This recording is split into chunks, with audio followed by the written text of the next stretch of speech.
Look, I've got to be out of here by the 25th. It's the interstate meet. Listen, if they do put me up for this, is there any chance I can get off on a good behaviour bond or probation? I don't think so.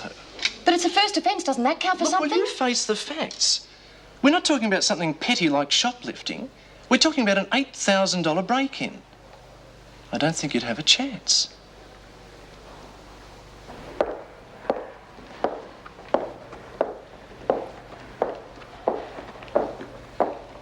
How'd you get on with your solicitor? Not too good.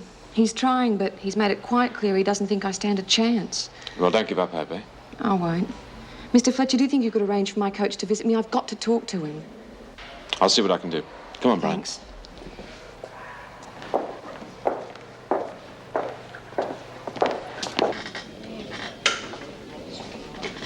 Hey, guess what? I just saw Jude's mystery visitor. Where? I was working out in the garden and there they were, large as life. Wonder how Jude managed to get 2 visits in 2 days. Must be important. What's she look like? Oh, fairly young, I'd say, about 20 or so. Pretty butt. Ooh, sneaky old Jude. Wonder where she dug her up. Oh, hi, how's the training going? Huh? Oh, fine for all the good it'll do me. Oh, what's wrong? I just saw a bloke from legal aid. He doesn't give me much of a chance of getting off. Oh, that's tough. No, I told you, once they get their claws into you, they hate to let you go. Serves you right for being so popular.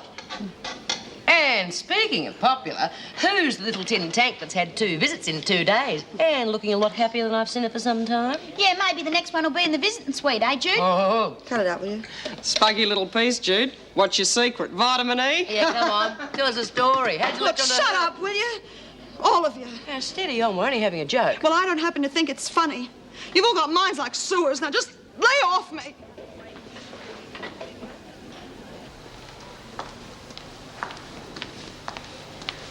Hi, I brought you a sandwich. I'm not hungry. Jude, we're sorry that you got so upset about it just before, but we're only sending you up a bit, you know. And, well, you can't stop eating just because you've got a problem. The only problem I've got is friends that won't shut up. Oh. Well, I'll go then. No, Dor, please. I'm sorry. I know I've been cranky, but thanks for thinking of me. I'll have that sandwich. Sorry, it's a bit mushy. Oh, well, that'll save me chewing it, you know. What is it? Sort of gooey stew, I think. Listen, there's no great mystery about that girl, you know. Her name's Laurie. She's the daughter of a really good friend of mine. You know Pauline? Oh, yeah? The one you stayed with when you got out that first time? Yeah, that's her. She's living in Queensland. She's just down for a few days. She thought she'd visit me. Oh. We're sorry we stuck our noses in, but, you know, we just got surprised that you got so touchy about it. Well, silly, wasn't it? Yeah. Oh, well, I think I better get back to the dining room, you know, before the real food's gone.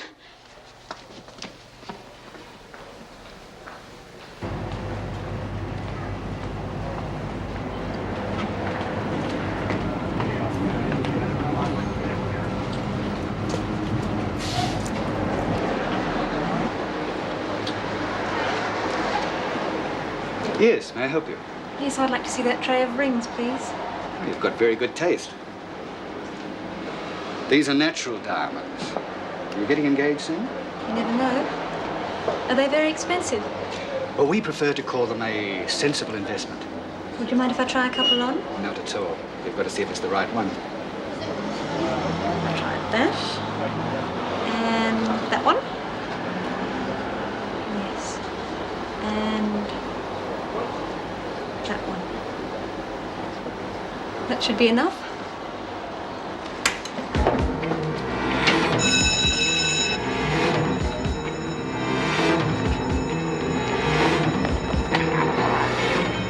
That was a silly thing to do.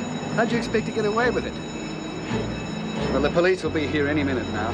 That alarm automatically triggers off the call.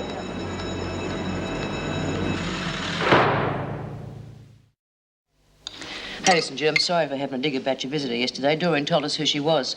But I still don't see why you made such a big deal out of it. Yeah, I know. It's just she's a really sweet, innocent kid. I didn't like that sort of thing being said about her. Yeah, well, how are we to know this situation? Would never have happened if you hadn't been so close-mouthed about it. Okay, I was a fool. Now, let's just drop it, huh? Excuse me, Mr. Fletcher. Have you been able to get in touch with my coach yet? No, I tried to ring him at his home last night, but there was no answer. Or what about his work number? I'll try again later this morning. Thanks, it's really urgent. You'll be all right, Parks. Don't worry, you won't. Hey, you want us to wait for you? No, I'll be just... At least it's good to know she's got her appetite back.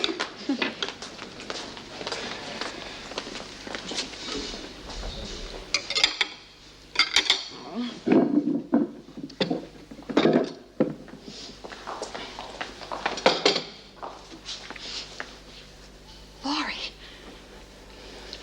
What the hell are you doing here? Oh, a friend of yours, Bryant. Well, that doesn't surprise me. They all end up here sooner or later. Answer me. What have you done? Get moving. You can talk about old times later. Don't you say anything, okay? Do as you're told, or you'll be up on a charge. What was all that about? I wouldn't know. Get your breakfast.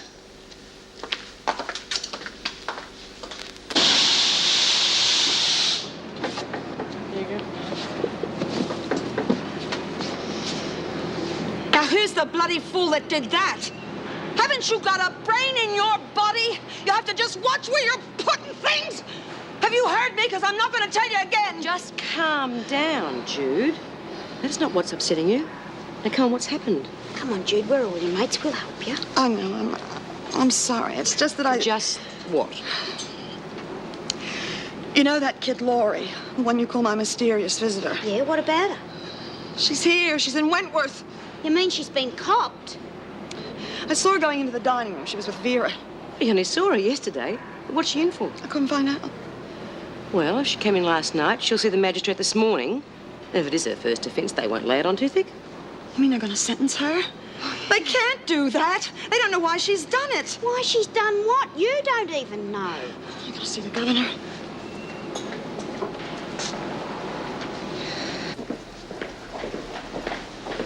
Hello there, Brian. What's the rush? I gotta see Mrs. Davidson right away. What about?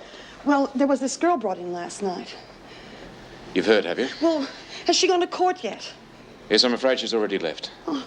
I'm sorry, Brian. Well, I gotta see the magistrate. I gotta testify. That's not possible. You don't even know what she's charged with. What good could you do her? Well, I don't know what she's done, but I know why she did it. She did what I did for Sharon. She committed a crime to be in here with me. No, I think you're wrong. Only yesterday she was complaining about not having any money. She tried to rob a jewelry store. At this stage, there's nothing you can do for her. She's on her own.